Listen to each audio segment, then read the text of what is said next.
আর এবার দুর্গাপুজোয় 1,10,000 টাকা অনুদান ঘোষণা।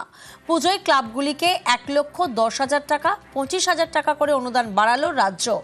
গত বছর 85,000 টাকা করে অনুদান দেওয়া হয়। এবার কত? আগের বার 85,000 দিয়েছিলাম, এবারে 90 করি। আচ্ছা দেখি কোন কারা কি চায়। 90, 95, 1, ওকে 1,10,000। খুশি তো? পুজোটা যেন খুশিতে ভরপুর থাকে। পাশাপাশি ইলেকট্রিক বিলে 80% ছাড় ঘোষণা। আমি সিএসসি যারা এসছেন তাদের থ্যাঙ্কস, কথা বলে নিয়েছি এবং আমাদের পাওয়ার ডিপার্টমেন্টও আছে। আগের বার ওরা 75% কনসেশন দিয়েছিল, এবার ওটা 80% করে দেবে। ফায়ার লাইসেন্স সহ সমস্ত সরকারি ফি মকুব করে দেওয়া হলো।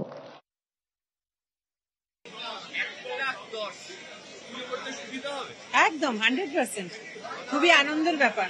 সবাই বেনিফিট হচ্ছে, সবাই হয় কম বেশি। আমাদের তো খুব ভালো লাগে, সেটা আমি বলতে পারি। ম্যান টু ম্যান ভ্যারি করে সবকিছুই। আমাদের লেডিজ ক্লাব, আমাদের মহিলা সংগঠিত আমাদের ক্লাবটা, আমাদের খুব হেল্প হয়, এটা বলতে পারি আমি।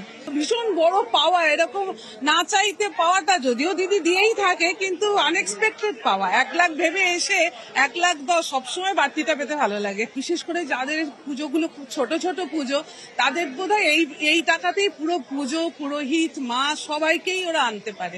আমরা 1 লাখ ভেবে এসেছিলাম। আমাদের আগের বছরই মুখ্যমন্ত্রী বলেছিলেন, আমরা এক্সপেক্টেড ছিল 1 লাখ, কিন্তু 10,000 টাকাটা বোনাস।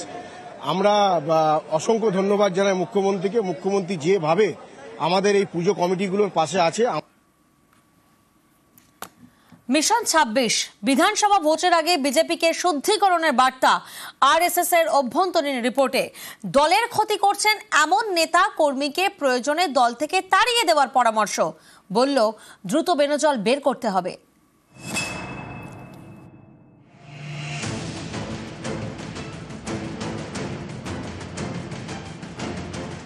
আগামী বছর রাজ্যে বিধানসভা নির্বাচন। বাঙালির মন পেতে বাঙালির যাত্রাভিমানের শান দিয়ে ময়দানে নেমে পড়েছে তৃণমূল। এই পরিস্থিতিতে বিজেপিকে আগে ঘর গোছানোর বার্তা দিল আরএসএস। রাষ্ট্রীয় স্বয়ংসেবক সংঘের অভ্যন্তরীণ রিপোর্টে বলা হয়েছে,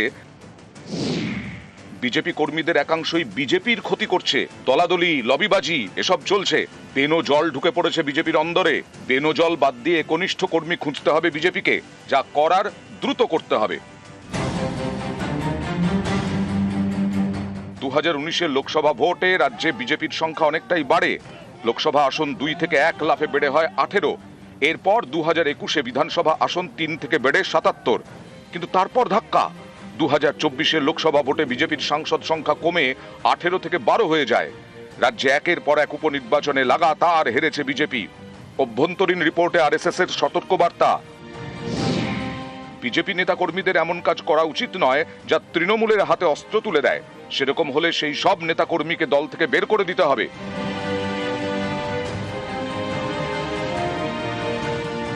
দল ভরে গেছে বেনজলে, আগাছা সরিয়ে দলে কর্মঠ এবং একনিষ্ঠ কর্মী খুঁজতে হবে, এমনই বার্তা দেওয়া হয়েছে আরএসএস এর তরফে বঙ্গ বিজেপিকে।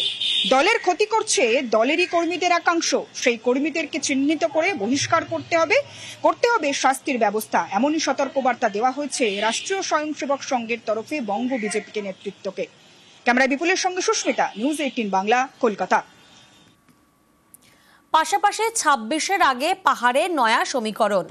নয়া সমীকরণ কি? কলকাতায় বিমল গুরুং এর সঙ্গে শুভেন্দু অধিকারীর বৈঠক, আর সেই বৈঠক ঘিরে নয়া জল্পনা।